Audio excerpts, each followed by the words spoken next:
Okay, so this is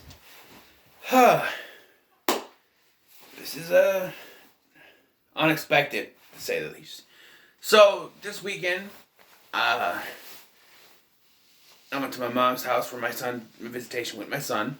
I see him, certain days of the week and every other weekend. And so I went over there, and my mom told us they have HBO Max, and that we would watch Wonder Woman 1984. So review time.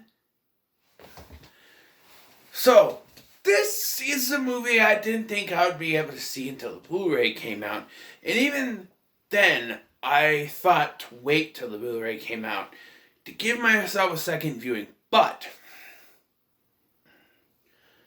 I think I'm going to do this. So Wonder Woman 1984 tells the story of, it's now 1984, Wonder Woman is all alone and everything, and she, they come across this special rock which can grant wishes, which is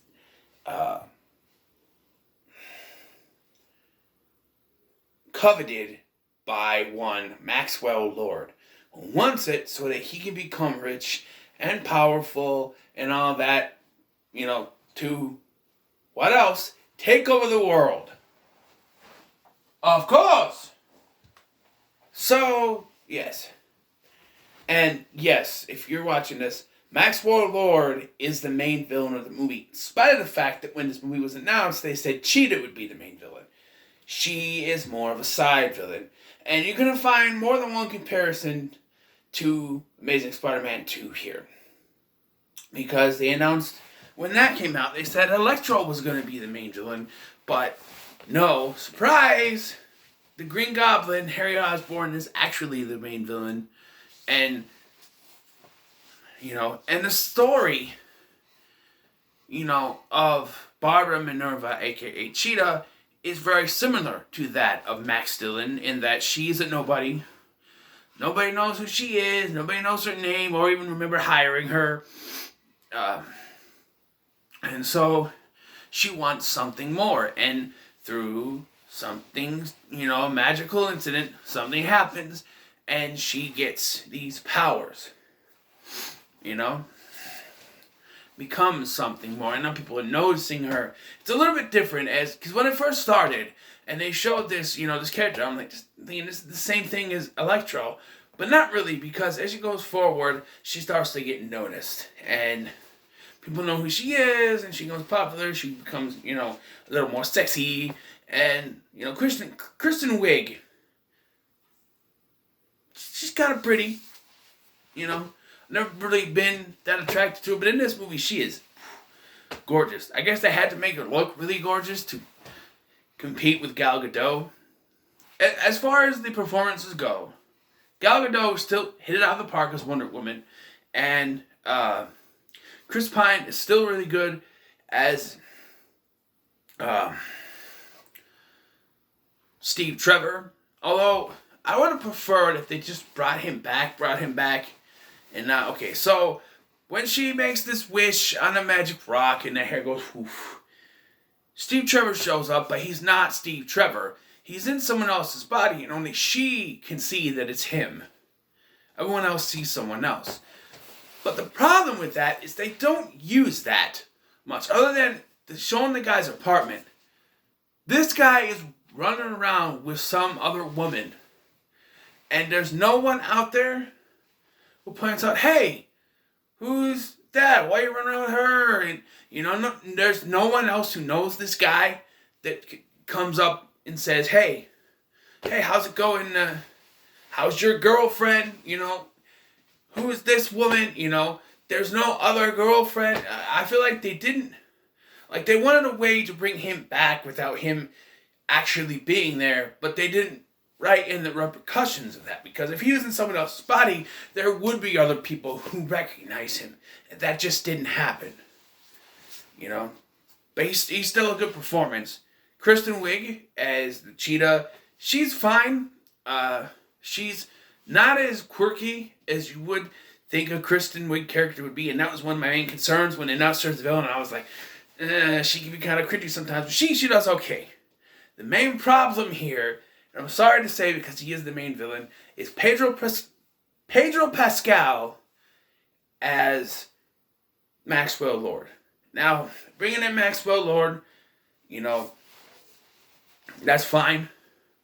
I prefer Peter Facinelli's portrayal from Supergirl, which they still haven't gone back to, by the way, because the actor didn't want to move to Canada when they changed production companies, but he was really good.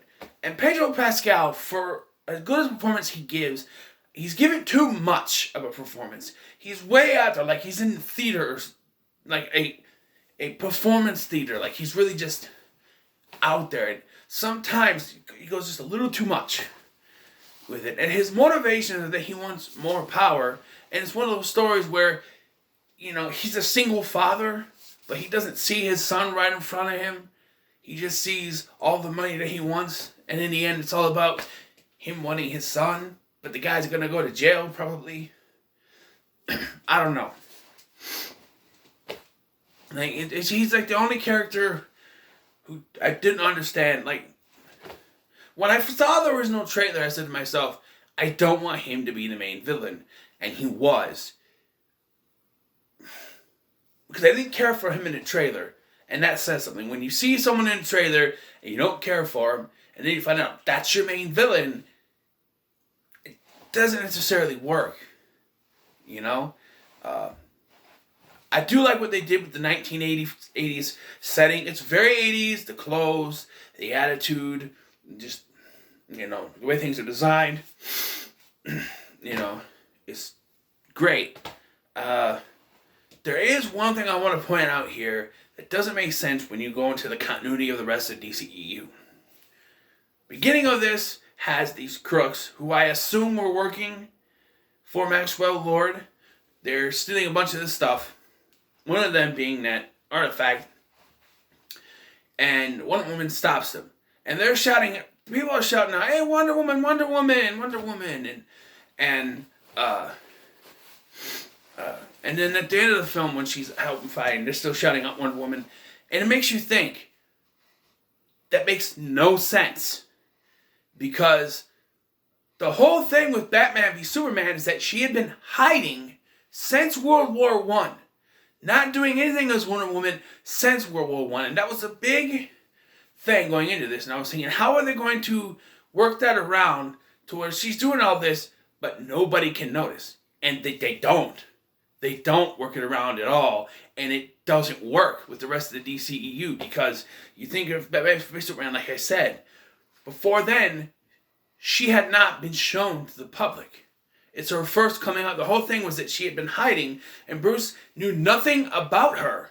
He had to steal information, and try to figure out the stuff just to figure out one thing. His whole thing was he didn't know who she was, where she came from, anything.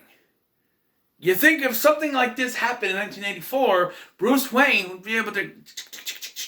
Oh, there's an incident in 1984. That was one of the biggest concerns, and they just didn't try to contain it. They just went all out, not thinking about the bigger scope. I know that these movies now are trying to be their own thing, but Wonder Woman herself is directly connected to those DCEU movies like BVS, like Justice League. As much as you may not like it, I don't care for it myself, but, and the new one, Zack Snyder's Justice League, whatever you want to call it, the Snyder Cut, whatever. There's a connection there. Especially in BVS. And when you do this, and you just do this whole big thing and not care about the consequences, and then, they know who Wonder Woman is, it doesn't work.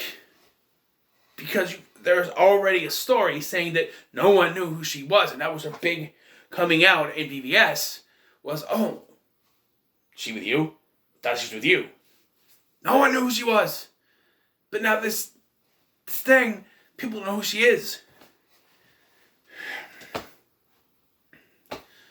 There's a cameo in this film I want to talk about.